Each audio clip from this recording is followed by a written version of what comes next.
Welcome back to another episode of the Slice Tennis Podcast presented by Betway, hosted by Stephen Boughton and myself, JP Hovey. It is May. April showers bring May flowers. We have a lot of great things going on in the tennis world in May. Casper Ruud, he got his flowers this month, but we'll get into that in the episode. Before we get to Ruud, we're going to talk about our weeks, of course. We're going to give you the best bet of the day. We're going to check in with Alex Eala for the Eala Hour. Shout out to all of the Filipino fans out there listening to the podcast and supporting. We appreciate you. We're going to react a little bit to the Madrid prank car from Alex de Minaur and Katie Bolter. They did well. They might have a future on Impractical Jokesters since all those guys are getting canceled. Maybe they'll hire de Minaur and Bolter to take over the show. We'll highlight Ruud.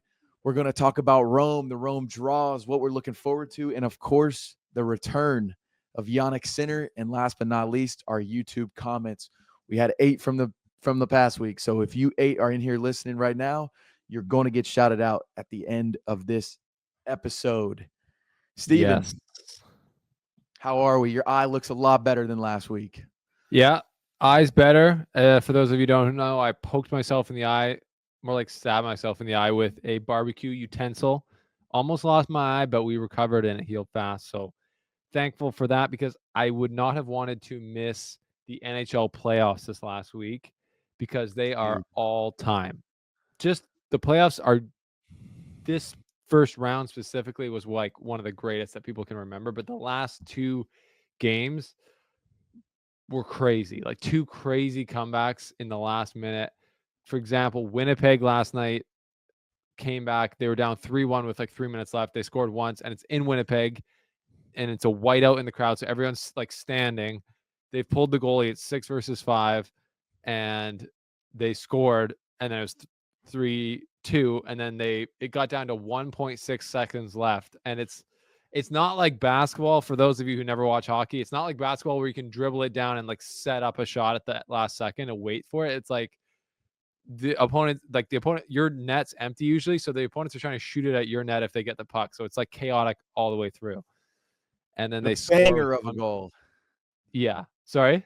It was a banger of a goal. Yeah, another deflection. Cole Perfetti just does it. Perfetti spaghetti makes Winnipeg go crazy. And like, I've talked about this before, but for a city like Winnipeg, like, there's this meme that I saw, like there was this video from a while back with this girl's like pranking her boyfriend or something. She like unplugs his PS5 or something, or like takes it away or like hides it.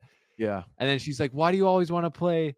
She's like, "You only get half," or she's like, "You only care about playing your PS5 or something." He's like, "That's all I have." And it was like during COVID, and it was just like this meme about like, that was so real. Like that simple pleasure should not be overlooked, in the life of somebody. And for cities like Winnipeg, right, diehard hockey cities in Manitoba, it is the summer, so it's better, but in the winter, it's like that's all they have is the Jets.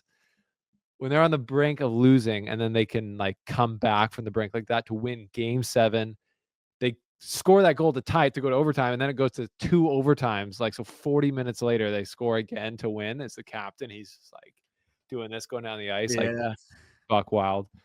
I'm not even a Winnipeg fan, and I was almost in tears. No, they pissed me off though. Why? Because, man, so our guy Will Compton, he's from Missouri, and he was tweeting about the Blues, and somebody from the Blues reached out and was like, "Hey, if everything goes well," this was I guess they reached out Game 6 maybe. They were like, "Hey, if we make it to the second round, we would love to have you guys come to a game." Oh yeah, which would have been iconic. I have been to one Stanley Cup playoff game. I went to a Preds game one time. Oh, sick.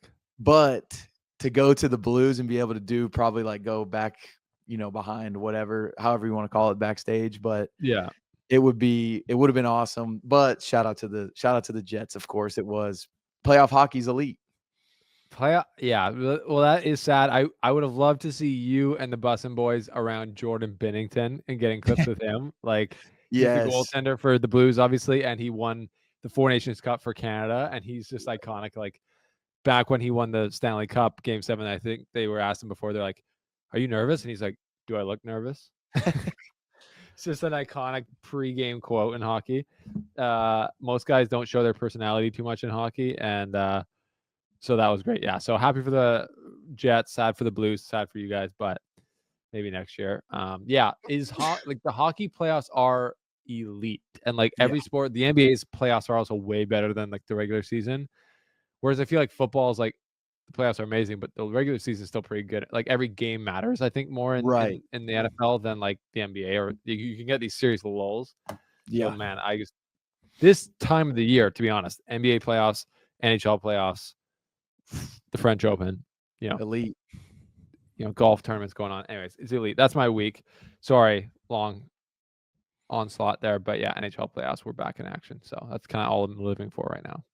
How about you? Oh yeah, the week was good for me. We went back home, celebrated Sitton's mom's 70th birthday. Got Word. out on the tennis court with the former top 70 in the Crazy. world, which was I went about how you would expect. She hadn't played in 3 years, and she was running me all over the court. And I sent Steven the video. How crazy! 3 years off the court, 70 years old, knee replacement, and just That one hand that backhand smooth. yeah.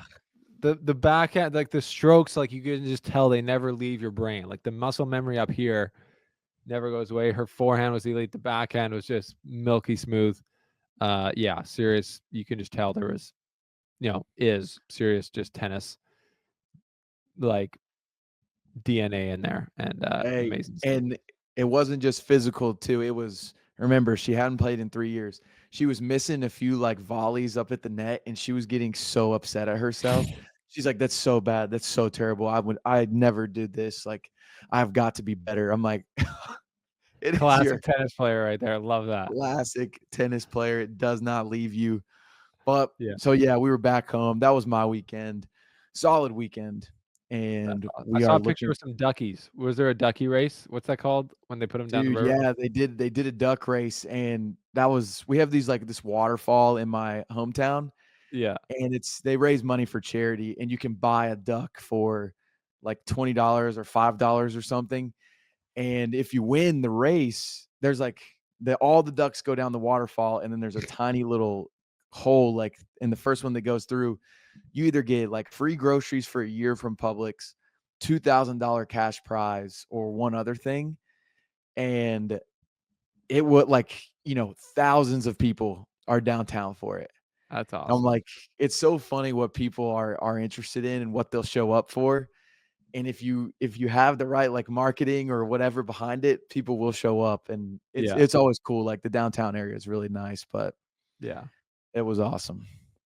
that is awesome. Those community events, like people get hyped for those. Even like, Right. do you guys do 50-50 down in the States at the sports games? No, what's that? So like at hockey games up in Canada, they do 50-50 where it's essentially just like, I think like the game, whatever team, like for the Oilers, for example, they have a 50-50 draw. So you buy a $20 ticket, half the money comes back to the winner of the whole thing, Oh, and nice. then 50% of it goes to the organizers and like a charity. So, Yeah. but it gets iconic. Like it's like for each Oilers game in the playoffs, it's like the 50-50 winner will win like $5 million or something like that. Like that. Like that's how big it is. Cause I think you can play online as well. So people from all over Alberta are like playing the 50-50, and then it's always showing on the screen how big it is. And people are like, oh, Dang, and then, I and gotta then the start winner getting gets into announced that. and someone's like jumping up and down in the crowd. Like it's crazy. Dude, that's incredible. I need to start tapping in. I'm gonna have to change my VPN. Yeah, for real. Or just start your own. I've always thought like, should we have True. a 50-50 on the slice? It's like it's like you buy a ticket. I mean, obviously it's like any lottery, right? Like you have a super low chance, but you Right. probably have a better chance than like the money ball or the Powerball or whatever. Right. And it's like it's in a local zone, so it kind of feels cool. And they do it actually at like fundraisers at like little kids games, hockey games. The winner will get like $1,000, but they'll go around to the parents and be like, hey, 50-50 draw. And then they'll yell at like, all right, ticket number 4071. And someone's like, hey, and then but it got the team like $500 to go to their next tournament or whatever. Dude, I actually love that. It's a nice family friendly, fun way to gamble a little bit. Responsibly. Very similar to our best bet of the day presented by Betway. Hit an ace with Betway and get up to $200 if your first bet loses, plus 50 bonus spins no matter the result. Scan the QR code on the screen or click on the link in the details section below to create an account and redeem your offer. Offer is only available for new customers. Terms and conditions always apply, and this offer is not available in Ontario, and you must be 19 and up. Please play responsibly. Steven, what are we looking at? We looking at Rome? Yeah, I'm looking at outrights in Rome. We got them fired up here on the Betway app, and I'm distraught about the disrespect given to Lorenzo Musetti. I don't know what is wrong with am I watching? I don't know if I'm watching the same thing that other people are watching, but there's a lot of value there on Lorenzo Musetti, because you look at the top 10 of the odds and you would think, oh, maybe Lorenzo's not playing. Maybe he's injured because he's not in there. You got Sinner. They got Sinner at number 1 plus 225 over Alcaraz. What do you think about that? Plus 225. What's Alcaraz? 250. So just right above him. But Sinner's the number 1. Coming off the injury, don't hate it, honestly. Fair enough. We'll talk about Sinner's later. And then the next one is Zverev at plus 1100. Then it's like Draper, Ruud, Rune, Fritz, Demonauer, Medvedev, Cerundolo, Rublev, all ahead of Lorenzo Musetti. Is he what? The math ain't mathing on this one. Is he injured or something that we don't know about? That's what I'm saying. I don't think he is. And then Tsitsipas is under that. Like, I'm sorry. I love Demonauer and Rublev and Fritz. Fritz has never won a clay court tournament. I'll tell you that for free. And he's above Tsitsipas, Musetti, and Arthur Fils. I don't know. Isn't Musetti going into the top 10 this week? He is in the top 10, and he was just in the final of Monte Carlo, and he just barely lost to Jack Draper in Madrid in the semifinals. So that's crazy to me. Anyways, plus 3,300 value on Lorenzo I love that. Is shocking, and I think that's the best bet of the day for me right there. That's the best bet of the day for me too, because also in the reality TV show that's on Netflix right now, there's a guy named Lorenzo that also just won that reality TV show, and he is Italian, and they kind of look alike a little bit in their face. Oh yeah. So I think that the Italians might keep winning. The Italians named Lorenzo are on a streak, but yeah, that's my best bet of the day. I love that. Do you think you'll be putting any money on, and this is segueing into our Eala hour, do you think you'll be putting any money on Alex Eala? Yeah, I don't know. Against Kostyuk. So Alex Eala, her first match will be in Rome versus Marta Kostyuk, who's a great player. And her current ranking is, where is it now? 27 in the world. Eala's 70 in the world. Marta's only 22. Eala is 19 now. So yeah, I don't know if I would be putting money on Eala. I don't want that to come off like I don't believe in her. I did love the way she played against Swiatek in Madrid. But Kostyuk's a serious player, and so that's just going to be another opportunity for Alex to go up against one of the best players in the world and see if she can kind of continue to show her ability to raise her game when she has an opponent that's highly ranked. Like, she's just one of those players so far who's shown that she brings her best stuff on the biggest stages, and that's why she's box office. Yeah, it's not so much for her right now about winning the matches as it is just playing good sets, because the matches will come. For sure. And the ranking at 70, you're still going to play players like this early on. Right. So if she can manage to get a win here and piece 2 or 3 wins together again, like, that's when people will, or when I think she'll feel like Miami was, a step to the next zone, rather than just kind of always like winning one, losing one, winning one, losing one. But she did get the win in Madrid, so that helps. And then, yeah, she's straight into I don't even think she has a wild card or anything here in the maybe she does. I haven't looked at that, but I don't think she would need a wild card based on her ranking here in Rome. So yeah, that's where the Miami run really did help her, because she's now just into all these tournaments. I'll be interested to see that. I would say that's pretty much a wrap on our Eala hour. We don't have too much action on it next week. There will be, hopefully Alex does her thing. makes a run. Mhm. But another female out there that did well on the Challenger Tour this past week, Naomi Osaka, she's back. So I'm wondering how she'll do in one of these in a bigger tournament. Maybe she's found her form a little bit. Looks like she's playing. Who's she playing? I'm trying to pull it up. She looks like she's playing Sarah Arani. There Sorry you to go. An cut you Italian. there. Sarah Arani, which I think that is funny. That's like a bit of a blast from the past matchup there. Because if I am not reading that wrong, Sarah Arani got a wild card, so she'll be playing. Because I believe Sarah Arani's pretty old now, And it and looks like she's more of a doubles girl. and she is for sure, and she's 38 years old, so she is older, and I believe she's kind of infamous for having like the worst serve on the WTA. Like it's so bad that like, so I could imagine Osaka just teeing off on it.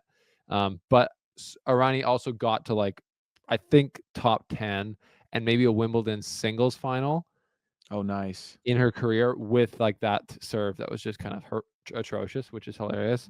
So that'll be an interesting one for sure to circle in the first round. Osaka versus Arani.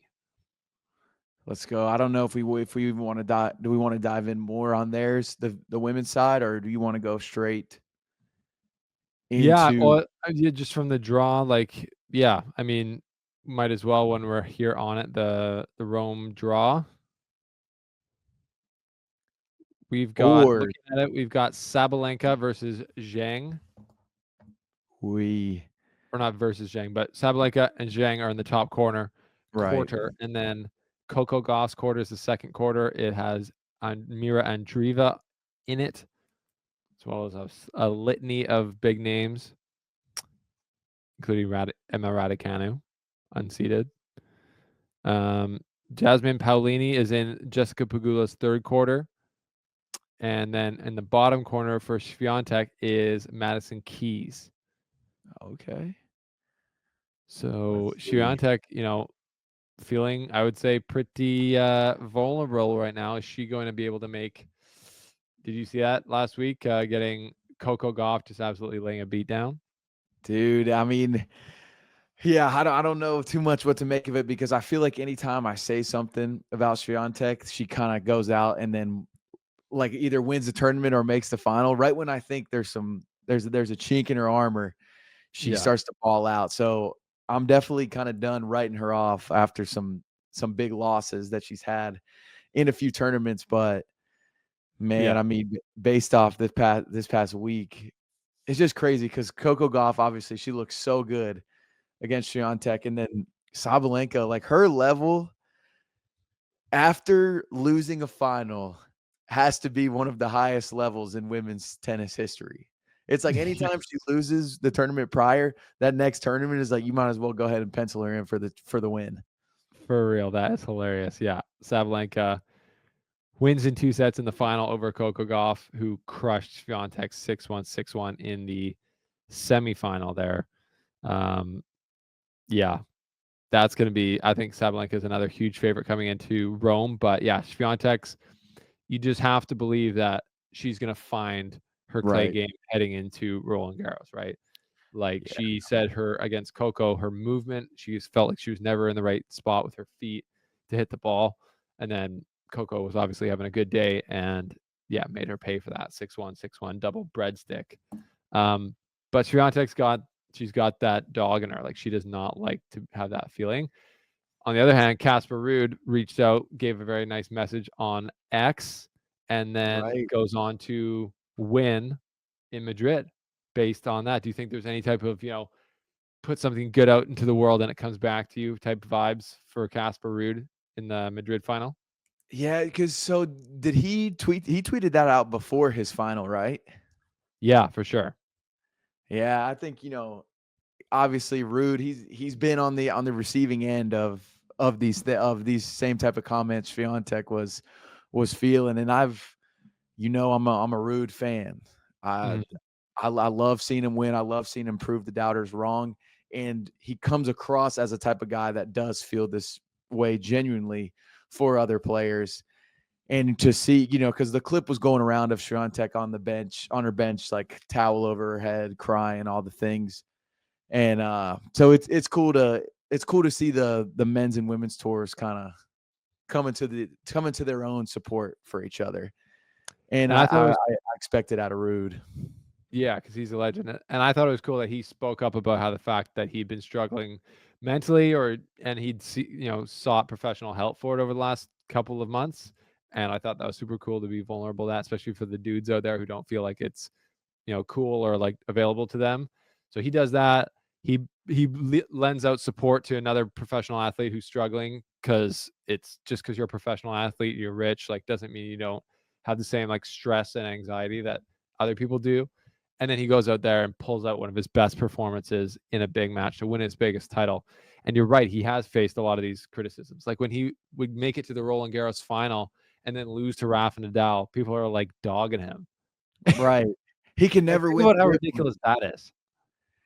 Man, dude, we need to get a power rankings going of ruthless fans, because tennis fans have got to be in the top 3 for that exact reason of you lose to Rafael Nadal on clay at a tournament he's lost like 2 times in his whole life. Obviously, maybe the real answer is like he's lost 4 times there. But like, I mean, what are we doing? If that's a bad day, let my whole year be filled with bad days. Yeah, let me make the French Open final and get crushed every week, because like I remember people making fun of him because it's a pretty straightforward win for Rafa when they played, and there was that classic time where Ruud's waiting to go on the court and Rafa's jumping up and down and running around behind him, and the whole thing was like, of course you're gonna lose after he's just dominated you in the tunnel like that. But so much gets played into it. Like he's a 250 sandbagger, he's a pusher. And then I love just being able to post that clip yesterday of Casper saying what he said to me 3 years ago. Is like, yeah, I've seen people call me a pusher. I'll happily challenge any of them who says that to a match, and we'll see who's pushing then. Like, I just love that attitude. And he doesn't really say it unless provoked, but he will clap back at people on Twitter. Actually, I've seen it before. Yeah. And who comes out on top? The slow and steady, make your game better, get better every year. Casper Ruud, now Masters 1000 champion, and all around good guy, giving out a helping hand to fellow pros. You love to see it. And the reason I believe, because again, we keep saying Casper's a good guy, and he gave us evidence with Swiatek. He gave us evidence in his post-match press conference, and he also gave us evidence in the Madrid prank car hosted by Alex de Minaur and Katie Bolter, because Ruud was one of the players pranked. Right. And so Ruud was pranked, Fritz was pranked, Mickelson, Dimitrov, Paolini, Andreeva, and maybe I'm missing one other. I don't know if I already said Fritz. But Casper you could just tell based off that interaction, because the guy that was being for those that don't know what happened, de Minaur and Katie Bolter are in a booth, like a prank show booth, where they have communication to this guy that's riding in the player transport shuttles, shotgun, and he tells the players, hey guys, my name is Alex, and I'm here to be your tour guide in Madrid. Like, we're trying to do something. ATP's trying to do something new for you guys to make your time more enjoyable. Yeah. And already right when he says that, to make your time more enjoyable, I'm a tour guide, a few of them roll their eyes. Taylor Fritz immediately puts his AirPods in, starts playing League of Legends, and he starts riding through. De Minaur and Bolter are telling this guy to ask them how many trees are in Madrid. And so, Fritz is like, a couple thousand, like kind of blowing it off. And Casper Ruud is like intent on it. He's like, oh, maybe like 2 million, which is, fair guess. And the guy's like, oh no, like I have no idea. And they're like, okay. And but dude, it was awesome seeing Ruud. Dimitrov had a great moment where they had the guy hop on the phone like he's talking to one of his friends. Right. And he's like, hey, y'all won't believe who's riding in the car with me right now. And they're basically want him to ask, hey, do you think you could get me some tickets from the player in the car? Yeah. And so the guy's like, you won't believe who I'm talking to on the phone. And the guy's like, who? and you just hear Dimitrov in the back say, "Somebody with a better slice than you." And I'm like, Dimitrov's getting in the mix. But it was awesome. Ruud was a great vibe. Mickelson, I would say Ruud, Mickelson, Andreeva were the top three uh, vibes in the car. People that you'd want to ride with, as well as Dimitrov. Yeah, no, that's I love seeing that side of players when they're like caught off guard and like I don't think they knew it was they were on camera, but they still had No. that great personality. Like I think one of the questions to Mickelson was, did you know that like bears used to patrol the outskirts of the city of Madrid? And he's like, oh really? I didn't like that. That's great. And then once he realizes he's getting pranked, he's like, I thought that I just I just believed you on that one. Right, and they drove past some stadium or something, and the guy told them that they make like bowl ice cream and sell it out of there. And immediately Mickelson and Andreeva like ears perk up, like, oh, like are they selling it right now? Like we need to go by there and stop by and get it. Yeah. And then, dude, like three of them at the end, like, wait, so the ice cream thing's not real? And they're like, no, sorry. I'm like, hey, y'all must love you some ice cream. Yeah. So we're not getting ice cream. No, we're not getting ice cream. Oh, that's funny. That was a good one. The ATP Tour does great with their long form video content. We were saying that before. The team there that we've met before, they crush it, and they help you get a great view of the players. Speaking of a view of the players, that new camera angle that they I think were debuting in Madrid from behind the players, I thought that was awesome. I loved it. What did you think of it? I thought it was awesome. I also thought, how the heck has it taken this long to get this angle? Yeah. It seemed like an obvious move to make. And for whatever reason, 2025 was the year they decided to make it. I'm glad they did because it's been going nuts on social media. I also saw, I think this morning they released or maybe it was last night, but they did that angle of Ruud's match point. And it was, Yeah. it was an epic point, and to see it from that angle was awesome. Yeah, I think they also showed the point before that. So I think both points ended on a Ruud down the line forehand, Yeah. and that angle really shows how like the height difference that they use on their shots. So like you see the net there, and the net is not even like a thought in their shots. The ball clears it by like sometimes 2 or 3 times the height of the net. And for junior players who are thinking about, coaches are always telling you use more spin, use your legs more, use more height. They're not just saying that for fun. Like it's because the top players in the world play like that, and you can see how much power Ruud has through Right. his whole body, up the back of the ball, through the court. That he Through the was, pusher, though. yeah, push Draper around across the court with how much power he actually has. So he's a guy that's just, that's a really cool angle to show how much of a beast he is. And that angle's got to stay because so cool. You feel like you're literally like moving with the player behind them, and you're right in the arena. I know. And dude, it kind of we were talking about it earlier, how he's not been doing very well, but Perry Card, we need to see some serves from that angle. And then some of the returners, like it'll be fun to watch Sinner from that angle, the way he covers the court. Oh yeah.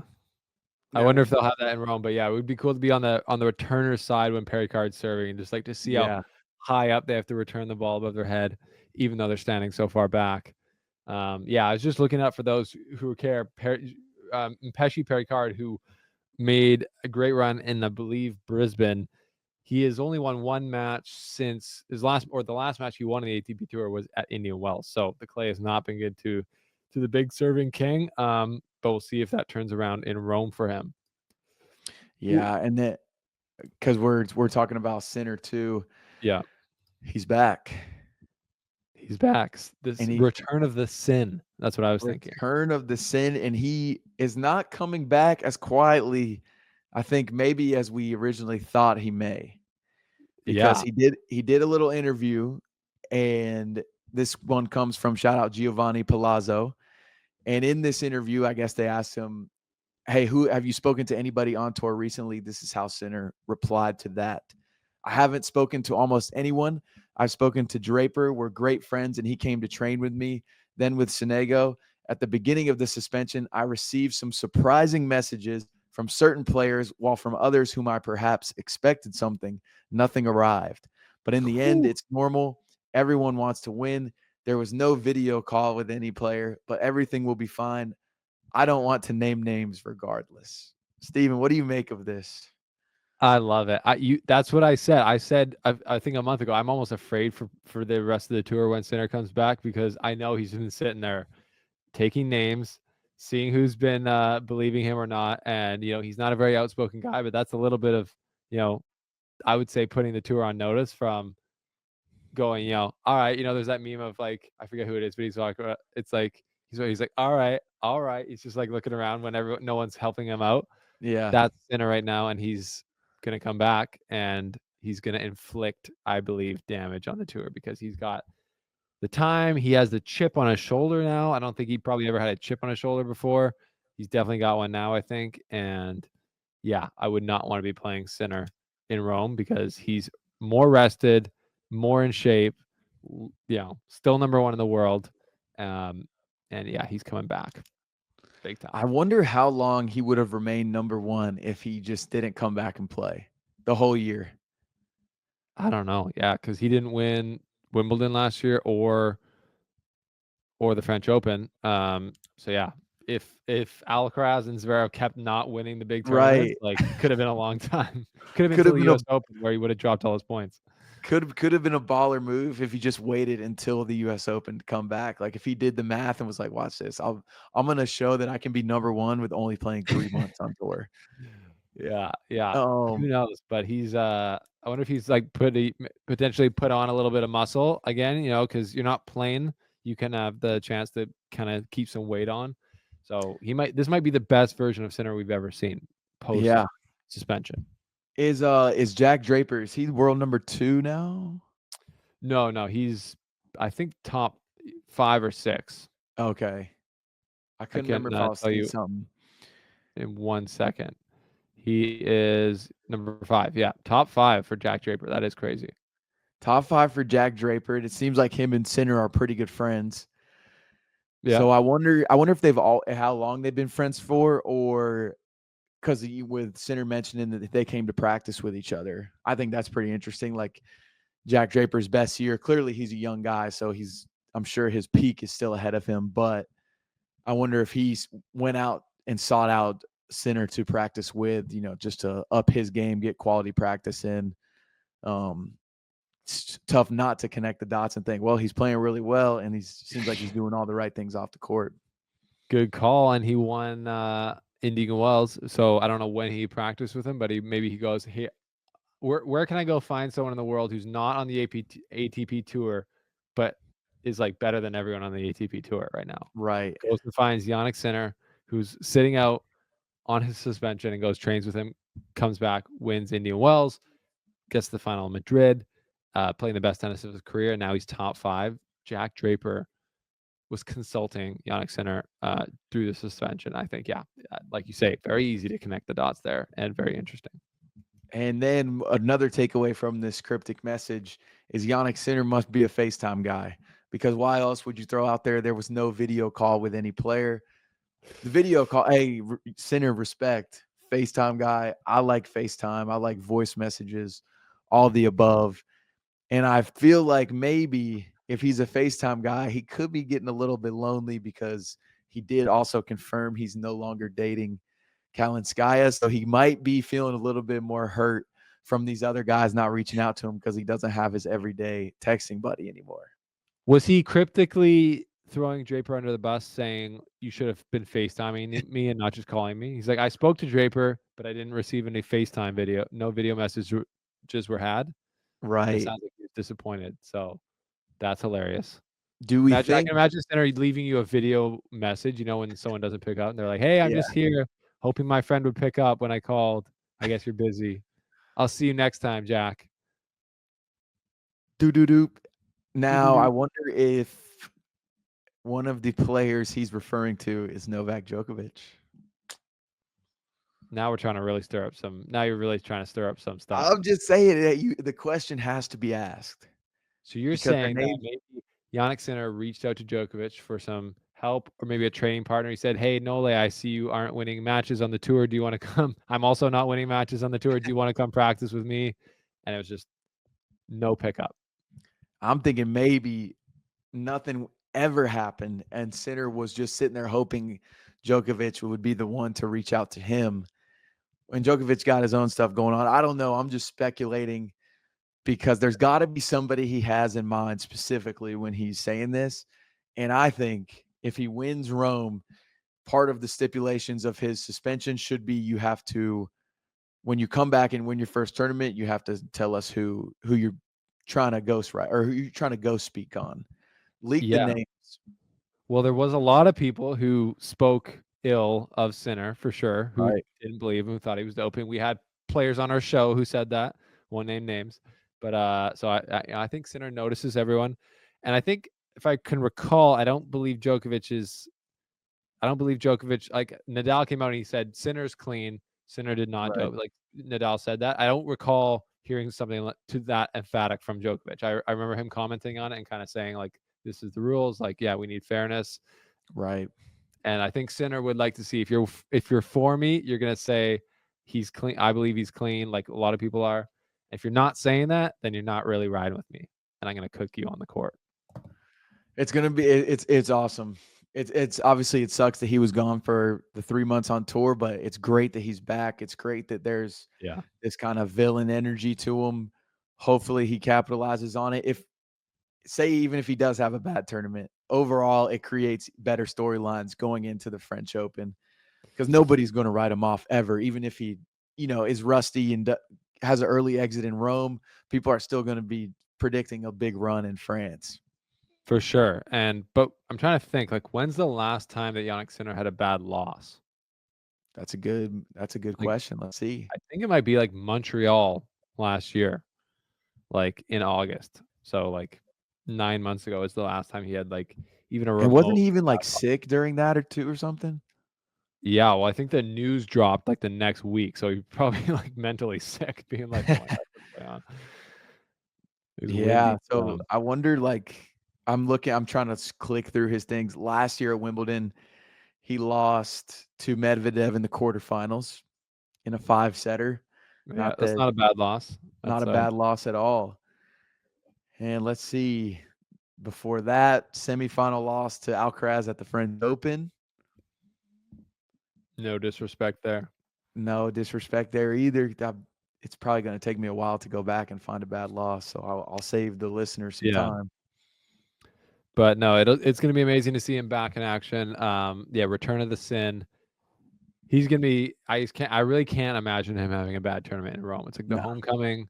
He's back. I believe that he'll either win the tournament or make it to play. Well, is Alcaraz on the opposite side of the draw as him? Have I even looked that up? Yeah, I'm looking. It looks like while you're looking through, it looks like he'll play Yeah, Mariano Navone in the second round. yeah, yeah. Let's Or see. Federico China, that's a young. I think he's 17 or 18, Italian kid, wild Oh card, yeah, he's the big wild time card. player. But yeah, Mariano Navone is a veteran Argentinian clay player. But sorry, Alcaraz is in the third quarter, so he's on the bottom half of the draw. Alcaraz is in the Draper. He's in the same quarter as Draper and Holger Rune and Grigor Dimitrov and Alex Mickelson. So crazy draw there, actually. Yeah, the Rome Dude, tournament's gonna be epic. Yeah. epic. Your boy Diallo. Yes. He could be primed for a nice little run. He's been in form. You see that? He beats Dimitrov with some of the craziest rallies. Like there was one of them that made it on Tennis TV where it was like they're both at the net hitting these volleys back and forth, and Diallo comes up with it, who's literally like we've talked about on the show before. The kid's 6'9". You're Right. like, how does he even move out there without breaking a limb? You're versus Dimitrov, who's like the most flexible, beautiful tennis player there is, and Diallo's like coming up out of these rallies with these winners. So yeah, he's up to just almost in the top 50, which again, when I Dude. first interviewed him on the show here, 2022, I think he was ranked like 680 in the world. So our boy is cooking and yeah, could do great. He's just going to be the main draw of all big tournaments going forward for foreseeable future. So we'd love to see that. Another Canadian in the top of the men's game. Do you have anything else before we get to the YouTube comments? No, I don't think so. Only other thing on Diallo is I feel like that's definitely a guy that players like have circled on the ATP rankings of like, man, if this dude gets in form, this is somebody I do not want to see in the draw just because Mhm. of how big and athletic he is. So I feel like he's a guy that other people are very aware of more so than other guys near his ranking. Yeah, I think so. And he's I've heard he's well liked on the tour, Yeah. and he's a super nice kid. So that's obvious to anyone who knows him. But he played college tennis. College players, so he's got that fight in him. So you watch him play, super nice kid. But then on the court, he's like, "Let's go." He's always like mean mugging. I love it. And but he's 6'9", can come forward. He's like, yeah, sneaky 6'9" too. So yeah, he's been doing great. So we'd love to see that. Yeah, YouTube comments. YouTube comments. I can take this first one coming from Leslie Tarantha Music 2851. Iga fan here. Enjoyed your podcast and totally agree. WTA and ATP are just getting more and more stacked with talent. And at any given tournament, just about any given player in the top 50 can go ballistic and play insanely great. I guess not surprising with all the great tennis academies, Eala in parentheses, nutrition and training analytics out there now. I like it though. Pushes the, and now this won't click open, but I'm guessing it's going to say pushes the top 5 players or whatever to up I their got it. level. I got it here. It says pushes the top 10 players even more. Madrid is setting up to be Iga's revenge tour. Not to be. That was me. Eala got pesky Noskova out of the way. Keys, Andreeva, or Gauff. I hope she pulls it off. The melatonin contamination fiasco shook her to the core, and I believe she is still not quite recovered from that. I think that's very astute and probably true. Didn't pan out how you thought, Leslie, with her making the run, but I appreciate the comment. That's a very thorough one. And we'll go ahead and knock out her other comment. It says, congrats on motivating me to make my first Instagram post. Leslie, I'm sorry if we missed it on Instagram. If you did post and tag the slice, maybe you saw it, Steven. Yes. I didn't see it, but that doesn't mean you didn't do it. So try again maybe and tag us, and if we can see it, I'll go look for it to make sure I don't miss it. And we appreciate your support. Boom. Filipinas Saquilayan says, thank you for having Alex Eala Hour. You're Boom. welcome. Shout out We you, love all the Philip. things. Very thankful country, it seems like. Super thankful country. Somebody we're thankful for, Geo Air Travel. Get well Let's soon, go. Stephen. Love the idea of exhibition tennis match amongst the coaches. Thumbs up emoji. That was your idea, JP. I think that'd be great. Okay, the next one is Al1976 via 7M says Safin's demolition of Sampras in the 2000 US Open final had people calling him the future of tennis. But he had a negative head-to-head against Santoro. My favorite scene was when he pulled his pants down versus Mantilla at the French Open. I did not know about that. Yeah, I'm going to have to go look up that video. Shout out to you, Al, for bringing that to our attention. You're going to get JP Googling Marat Safin pulls down pants. I'm going to have to clear my search history because of you, Al. Might have to go on incognito for that one. Yeah. This one comes from Kollega427. In the Zverev match, the controversial reaction of Zverev pulling his phone out of his bag, I laughed my ass off because of the umpire's reaction. No, no, no. Like Zverev pulls an AK-47 out. I agree, Kollega. I might have said something along those very same lines. Yeah. And it was funny. That is essentially what you said. That's yeah, I think that was Mohamed Layani who's in the chair at that was the umpire, and he will spare no moment to like make himself the main character in a match. Like he is kind of a celebrity. I've been at tournaments seeing him getting stopped for photos like constantly. Like he's a celebrity umpire, but players don't like it sometimes because he's like definitely tries to be like, hey, I'm here umpiring the match. But that was a good chance for him to be like, no. It's Ricky. like, Anakin, don't do it. Yeah. Ricky.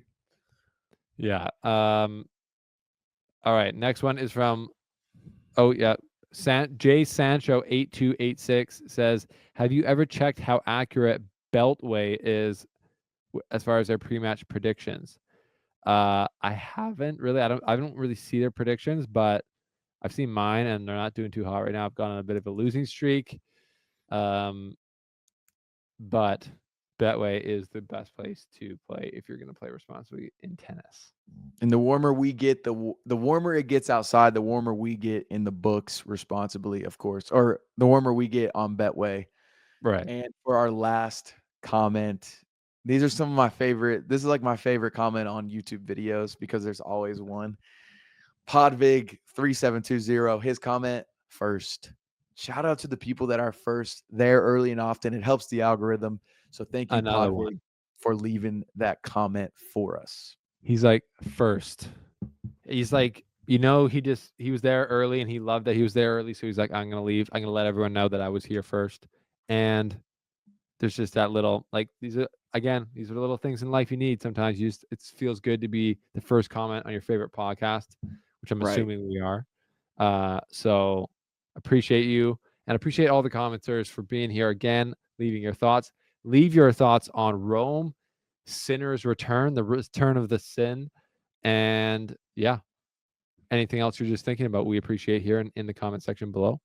Yes. Thank you for commenting. Thank you for being here for another episode of the Slice Tennis Podcast. Tennis is about to pick up, man. We got a major coming around the corner. So make sure you are subscribed so you're not missing any of Steven's pre-match or tournament previews, tournament previews, Yeah. post-match recaps. It's all on the Slice. It's all on the podcast. So subscribe, get us to 21,000 before the French Open. And yeah, we'll see you guys next week. We will see you next week. See you guys later.